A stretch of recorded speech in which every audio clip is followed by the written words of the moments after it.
자, 이제 4월 8일자 창의적 공학 설계 한번 시작합시다. 지금 다들 이제 공지 보셨겠지만 또 이거 사회적 거리두기가 또 연장이 좀 됐죠. 그래서 이게 이제 계속 연장이 되고 있고 이제 사실은 어디까지 연장될지 지금 끝을 모를 지경이에요. 그래서 이제 너무 좀 급변하니까 여러분들 이제 수시로 이제 이 클래스나 이 게시판 조금 이거 계속 봐주시고, 저도 이제 공지사항이 새로 있다든지 하면 이 클래스에 올리면서 다들 이제 메시지를 드릴 테니까 이제 하루하루가 이제 이게 상황이 자꾸 바뀌니까 이 게시판을 계속 좀 이렇게 주의 있게 봐주셨으면 좋겠습니다. 자, 이제 수업 시작하시죠. 자, 또 우리 지난 시간 했던 수업을 잠깐 요약하고 지나가도록 하겠습니다. 지난 시간에 우리가 배웠던 것은 발산적 사고하고 수렴적 사고였죠. 발산적 사고는 조금이라도 더 많은 아이디어를 제너레이션 하기 위한 것이었고, 이를 통해서 의미 있고 새로운, 그래서 그러한 것들을 연결을 만들고 표현하는 사고 과정이 발산적 사고였어요. 그죠? 그래서 발산적 사고에서 가장 중요한 것은 판단 지연이었습니다. 누구의 판단에 대해서, 누구의 의견에 대해서 판단하지 말라는 것이었죠. 좋든 나쁘든 그 판단을 유보하고 최대한 많은 걸 제너레이션 하라고 했고, 우리는 네 가지를 살펴봤습니다. 브레인스토밍 살펴봤고요. 마인드맵 살펴봤죠. 육색 사고, 뭐 six thinking heads 사고 살펴봤고요. 스캠퍼를 살펴봤습니다. 자, 이렇게 발산적 사고를 통해서 아이디어가 제너레이션 됐으면 그 중에서 어떤 아이디어가 더 좋은지 분석하고 선택하는 과정이 수렴적 사고였습니다. 그죠? 그래서 긍정적으로 판단할 수 있는 원리 척도를 만들고 더 나은 대안 혹은 서로 비교해서 더 좋은 걸 찾는 풀리그를 제가 예로 들었죠. 그래서 우리가 뭘 살펴봤는가 하면 PMI 플러스 마이너스 interesting point, 그 다음에 PPC, 그 다음에 PCA, 이렇게 세 가지를 살펴봤습니다. 자, 다들 기억나시죠? 자, 그러면 이번 시간에는 본격적으로 우리가 아두이노를 하기 위한 그 이전 단계로 넘어가도록 하겠습니다. 자, 이제 우리가 아두이노라는 마이크로 컨트롤러를 이제 본격적으로 다루기 전에 이제 기본적으로 제가 이제 과제로 내드렸습니다만은 이제 전류, 전자, 전압 이 부분에 대해서 한번 훑어보고 넘어가죠. 그 제일 먼저 이제 우리가 이 아주 예전에 물리 시간에 중학교 때나 배웠던 물리 시간을 잘 기억해 보시면 세상의 물질은 모두 원자로 이루어져 있죠. 원자하고 원자가 모여서 분자가 이루어지고, 그죠? 분자들이 모여서 전체 이제 물질을 이루고 있는데, 이 원자들은 네 가지 컴포넌트로 이루어져 있다고 배웠을 거예요. 하나가 뭐냐면 핵, 그 다음에 중성자, 뉴트론, 그 다음에 전자, 일렉트론, 그 다음에 양전자, 프로톤. 자, 이 네 가지 구성 요소 중에 프로톤하고 뉴트론, 그 다음에 핵은 고정되어 있는 반면에 일렉트론이라는 전자는 핵을 중심으로 계속 움직인다고 배웠어요. 기억하실지 모르겠지만, 자, 이때 일렉트론이라고 불리는 전자는 마이너스 전하를 띠고 전하를 띠고, 프로톤이라 불리는 것은 양전하를 띄어요. 자, 일렉트론이 양음으로 힘을 갖게 되는 거는 우리가 지금 지구상에서 일어나는 힘, 예를 들어서 만요인력이라든지 아니면 자기장이라든지 아니면 전기장이라든지, 이 일렉트론가 왜 마이너스를 띠며 양전자가 왜 플러스를 띠는지는 알 수 없어요. 그렇지만 우리가 물리 현상을 설명할 때 세 가지 필드가 있죠. 중력장, 자기장, 전기장. 이 장 이론에 의해서, 물리적 이론에 의해서 우리가 설명을 하고 있는데, 플러스 마이너스는 잡아당기고, 자석도 마찬가지죠. N극과 S극은 서로 잡아당기고, 같은 것은 서로 밀친다는 우리가 성질을 알고 있고 그에 따른 물리적 법칙을 알고 있지만 왜 그런 성질을 가지게 됐는지에 대해서는 알 수 없어요. 그냥 자연이죠. 먼 미래에 또 다른 이론이 나올 수는 있겠지만 어쨌든 플러스하고 마이너스는 서로 당기고 따라서 양전하와 전자는 서로 당기고 프로톤하고 그죠? 마이너스 서로 당기고 음전하끼리는 서로 밀친다고 돼 있어요. 자, 여기서 하나 드는 의문은 프로톤은 핵을 중심으로 중심에 돼 있고 음전하는 이 외부 바깥에 돼 있는데 자 플러스하고 마이너스 서로 당긴다고 했으니까 사실은 전자가 어떻게 돼야 되나요? 전자는 모두 프로톤이 갖다 붙어야 돼요. 바꿔 말해서 일렉트론은 프로톤이 갖다 붙어서 모두 중심에 모여 있어야 돼요. 그래야 맞죠? 마이너스 플러스 서로 당기니까. 그리고 프로톤은 중심에 있고 고정돼 있고 일렉트론은 움직이는데 중심에 있는 플러스가 계속 잡아당기니까 중심으로 당겨 가야 되죠. 근데 그렇지가 않죠. 그 이유가 뭐냐면 외곽으로 계속 도니까 원심력이 생겨요. 그래서 바깥으로 나가려고 하는 힘이랑 프로톤이 당기려고 하는 힘이 서로 중화돼서 계속 이 궤도라고 하죠. 바깥 궤도로 계속 돌고 있어요, 일렉트론. 자, 이때 외부에서 에너지가 좀 더 들어오면 이 일렉트론은 힘을 받아서 프로톤으로부터 조금 더 멀리 도망갈 수 있어요. 그렇지만 에너지를 잃게 되면 일렉트론은 다시 프로톤 근처로 당겨갈 수가 있죠. 그래서 어쨌든 계속해서 이 궤도를 돌면서 힘의 균형을 이루고 이루면서 하나의 전자를 이루게 됐죠. 자, 이때 중요한 거는 전자는 이동할 수 있기 때문에 이 전자의 이동으로 따른 어떤 흐름이 생기고 이 흐름을 우리가 뭐라고 부르는가 하면 전류라고 불러요. 그래서 우리가 지금 쓰고 있는 모든 전자기기는 전자의 흐름이 생겨야 되고 이 흐름에 따른 전류의 흐름으로 우리가 전자기기를 쓰고 있죠. 자, 그런데 이 전류의 흐름은 인류가 꽤 오래전에 발견을 했어요. 그렇지만 벤자민 플랭클린은 이 전류라는 게 소위 말하는 플러스 극에서 나와서 마이너스 극 쪽으로 흐른다고 생각했어요. 왜냐하면 전자라는 게 존재한다는 사실을 몰랐거든요. 그래서 벤자민 플랭클린 시대는 항상 전류의 방향은 플러스 극에서 나와서 마이너스 극 쪽으로 흐른다고 생각해서 이런 전류의 흐름을 우리가 흔히 컨벤셔널 플로우라고 부르죠. 그러다가 1890년에 톰슨이 전자라는 게 존재한다는 걸 밝혔고 이 전류의 흐름은 다름 아닌 전자의 움직임이라는 것을 밝혔어요. 근데 이런 전자의 움직임은 마이너스가 플러스로 당겨지는 힘인데 따라서 실제의 전류의 흐름은 마이너스에서 나와서 오른쪽으로 가요. 이게 우리가 흔히 일렉트론 플로우라고 하죠. 근데 톰슨이 일렉트론 플로우를 발견하기 이전에 벤자민 프랭클린 시대에 이미 수많은 법칙들이 나왔어요. 뭐 여러분 그 기억나시면 플레밍의 오른손 법칙, 왼손 법칙 뒤에 잠깐 볼 텐데 이 모든 법칙들이 이 컨벤셔널 플로우를 기반으로 만들어져 있어요. 자, 그럼 생각해 보세요.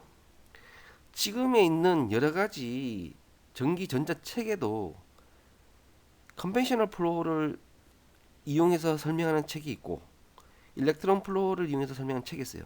근데 두 개가 상충되죠. 방향이 완전히 반대 방향인데 사실은 별 문제가 안 돼요. 왜냐하면 한쪽 방향으로만 설명하면 돼요. 모든 책이 어떤 책을 쓸 때 그 책에 있는 모든 내용이 컨벤셔널 플로우만 돼 있으면 모든 이론이 정확하게 들어가죠. 왜냐하면 모두 뒤집혀 있으니까. 반대로 일렉트론 플로우도 일렉트론 플로우라는 로만 한 책이 모두 써져 있으면 아무 문제가 없죠. 그래서 아주 재밌는 거는 보통 대학교 교재를 보면 1학년, 2학년 교재는 대체적으로 컨벤셔널 플로우를 사용해서 설명책이 되게 많고 3학년부터 이제 전공에서 들어가면 보통 이제 정확한 일렉트론 플로우를 이용해서 설명을 하죠. 근데 이 두 개가 혼재되면 안 되죠. 그래서 보통은 컨벤셔널 플로우를 쓸 때는 I라고 표시를 하고 일렉트로 플로우를 쓸 때는 E라고 표시를 해서 서로 반대 방향이라는 거를 이제 표시를 하긴 하는데 중요한 점은 서로 한쪽을만 컨시스트하게 사용을 하면 컨벤셔널 플로우를 쓰든 일렉트론 플로우를 쓰든 이론을 적용하는 데 있어서는 문제는 없죠. 그래서 여전히 컨벤셔널 플로우하고 일렉트론 플로우가 많이 쓰고 있어요. 그래서 플러스에서 마이너스 간다고 여러분은 중학교, 고등학교에서 컨벤셔널 플로우를 이용해서 배웠을 거예요. 그래서 항상 플러스에서 마이너스 간다고 기억을 하고 있겠죠. 그렇지만 실제는 뭐다? 완전히 반대죠. 일렉트론 플로우 마이너스에서 플러스로 간다. 왜냐하면 전자는 움직이죠. 프로톤은 멈춰 있죠. 그래서 일렉트론이 무브해야 되니까 일렉트론이 당겨가는 수밖에 없죠.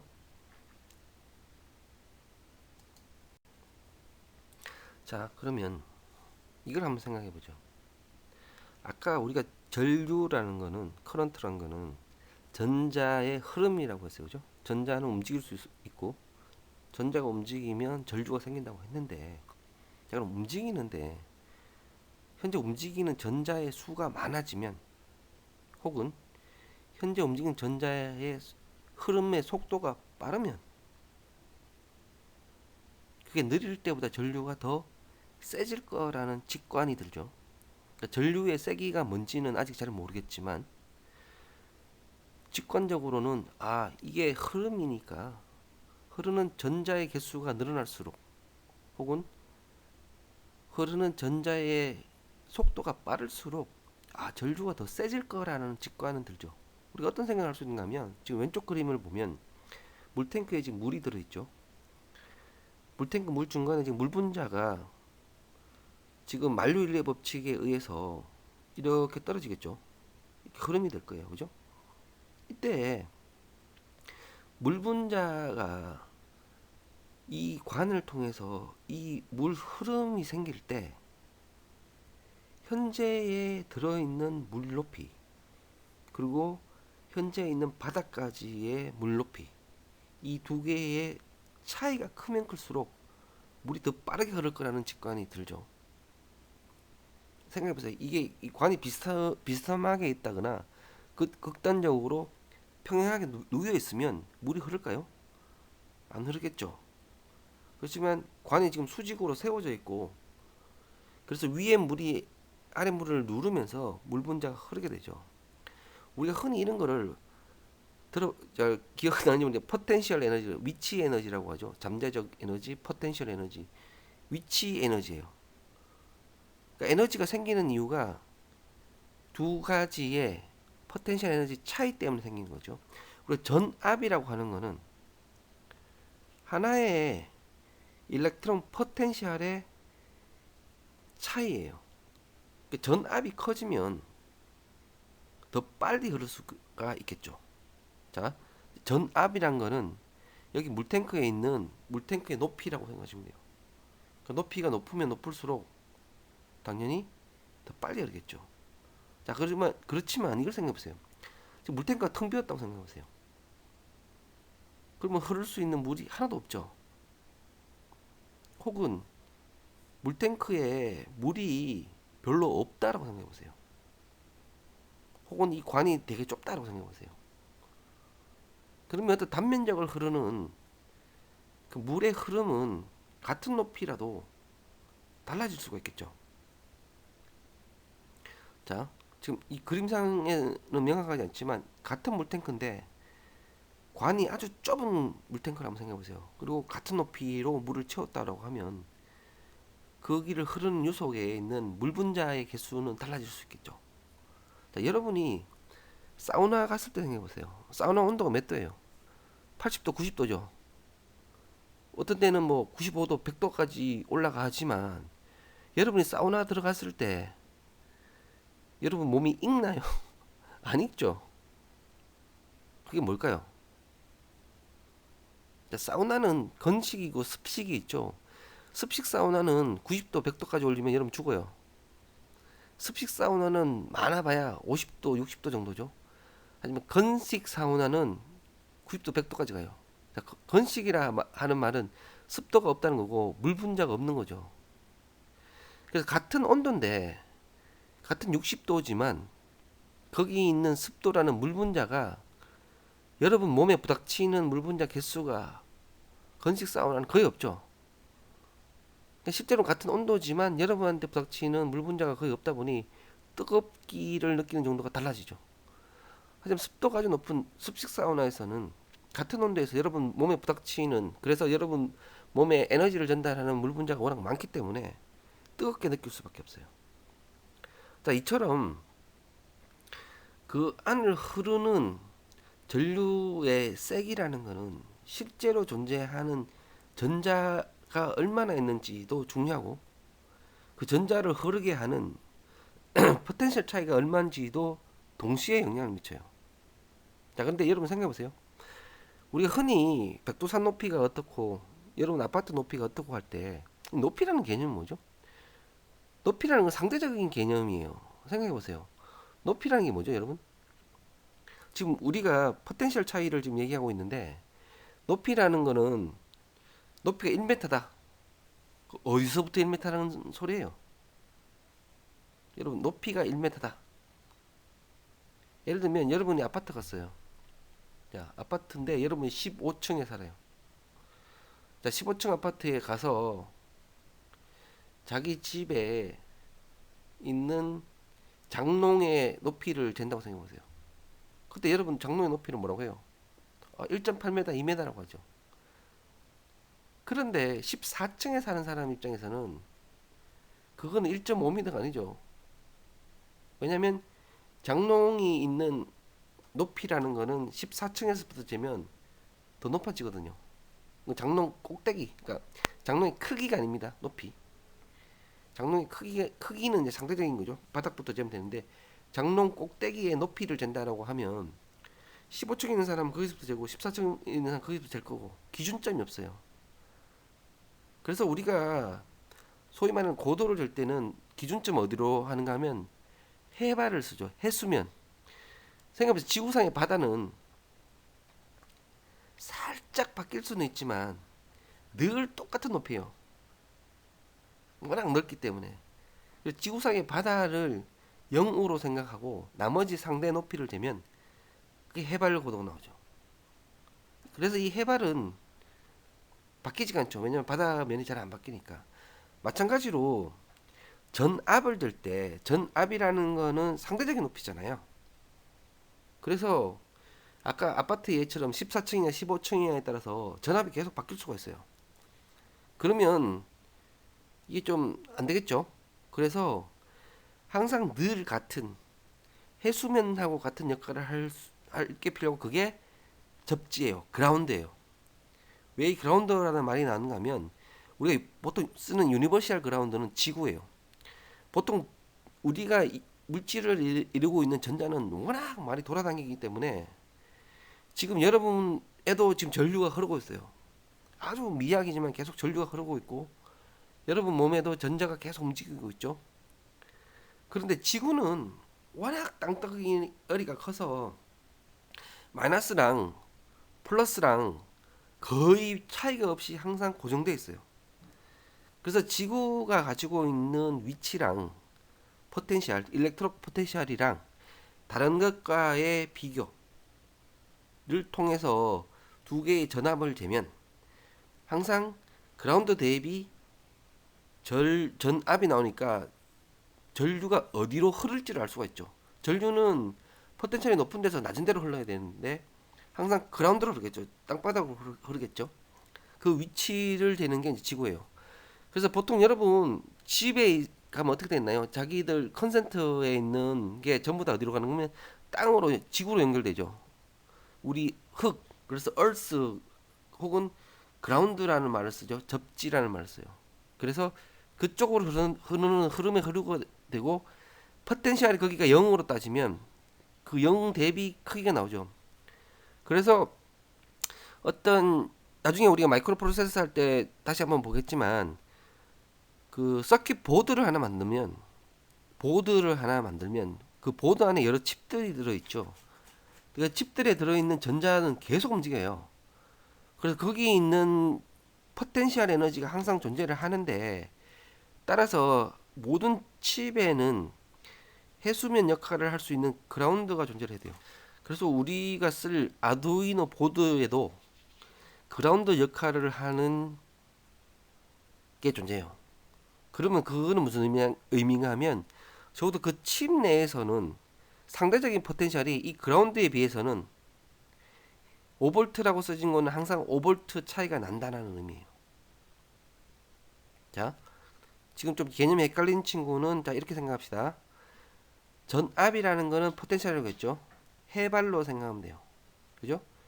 전압의 크기를 쟀다는 거는 기준점, 우리가 해수면으로부터 높이를 재서 고도를 재듯이 어떤 기준점, 지구는 우리가 지금 지구를 기준으로 한다고 했죠. 왜냐하면 전자는 계속 흐르는데 전자와 양성자가 거의 같은 수로 거의 변함없이, 지구는 항상 워낙 크다 보니 그렇게 이제 그 그라운드를 쓰듯이, 우리가 나중에 아두이노 칩을 쓸 때도 그 칩 자체에 이런 해수면 역할을 할 그라운드가 존재를 한다는 거죠. 그라운드가 존재한다는 말은 항상 적어도 그 그라운드의 B와 젠 포텐셜 차이는 항상 일정하게 개런티 된다 라는 의미가 됩니다. 그래서 우리가 흔히 전류의 세기를 나타낼 때는 암페어라는 단위를 사용하죠. 이 암페어라는 단어를 사용하는 이유는 이제 프랑스 물리학자 앙드레 앙페르가 발견한 법칙에서 유래됐기 때문에 앙페르인데, 뭐 읽기는 독일식으로 암페어라고 읽지만 발견한 사람은 앙페르죠. 그래서 앙드레 앙페르가 발견한 법칙에 따라서 우리가 이제 암페어라고 부르는데, 1암페어라는 의미는 지금 여러분이 보고 계시는 이게 임의의 크기, 단면적을 가진 전선이죠. 이 전선의 단면적을 봤을 때 1초에 1쿨롱, 1C라고 되어 써놨죠. 1쿨롱의 정전하가 통과할 때의 값입니다. 자, 그럼 1쿨롱은 뭐냐?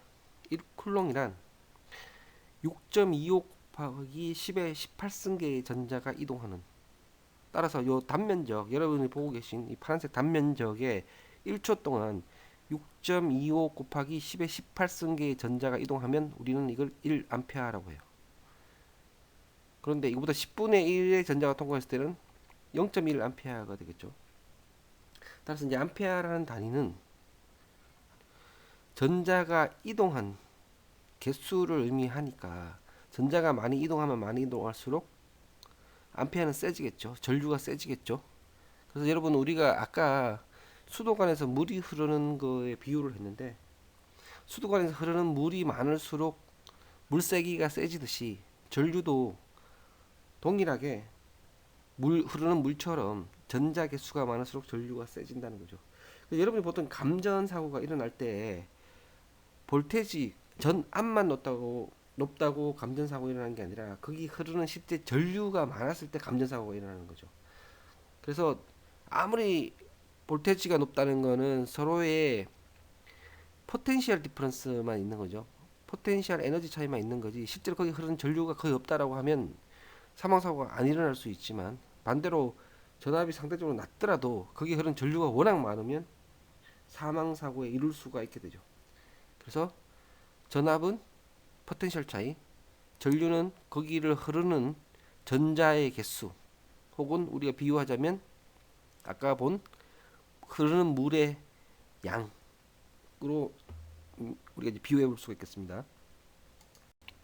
그래서 이렇게 플러스와 마이너스 성질을 띠는 양성자 전자를 우리가 전하라고 합니다.